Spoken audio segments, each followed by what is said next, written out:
Ask them if they're open to the possibility if they met the right person. If they say yes, that's all that you needed, you can carry on from there. Very good. But I've also let the cat out of the bag, Nick. Now all the ladies know why guys say that. It's because they're all emotional sissies, and it's because they are playing a game of chess where they're trying to seem aloof and attractive and, letting you sort of bring the conversation to the table. So that's what it is. Sorry, guys. Sorry. Send your hate mail to Nick at Podtherapy. No. That mail's going to Jim. Tweet to us at Podtherapy, guys. Care of Nick. All right. We had a couple anonymous questions from the website.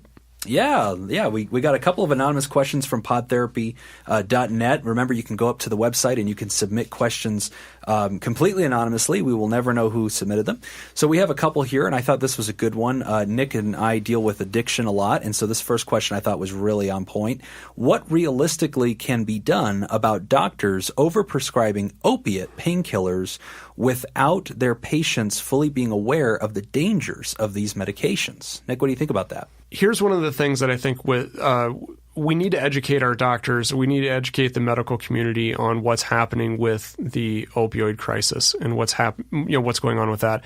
I think doctors, for the most part, are coming at this with a good heart. I mean, their head is in a good place, and they're saying, well, I've got a patient here who's complaining of pain.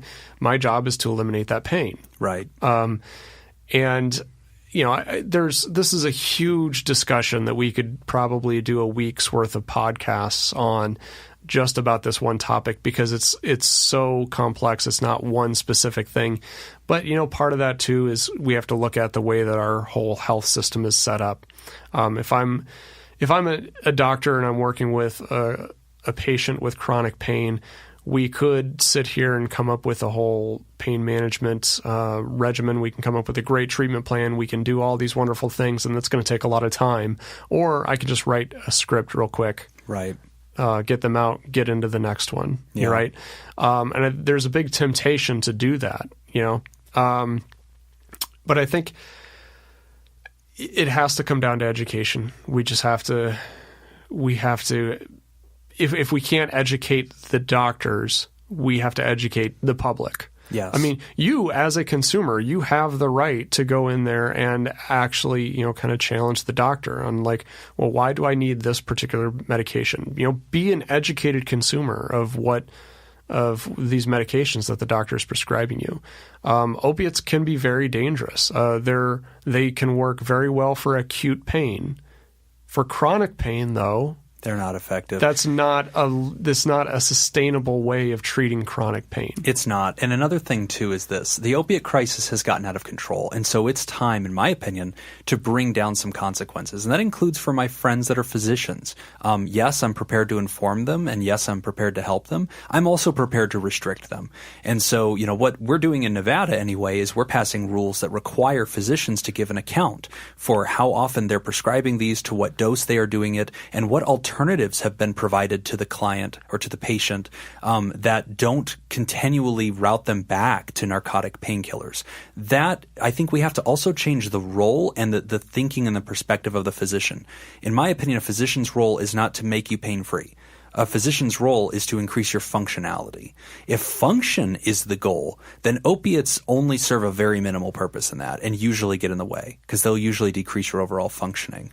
But if pain is the goal and elimination of pain, then yeah, we could just dope you up and put you under general anesthesia for the rest of your life and just make you pain-free. Sure. And that's probably an unrealistic expectation, it's unrealistic. Right? I mean, that's one of the things that, we think about that seems to be kind of generational.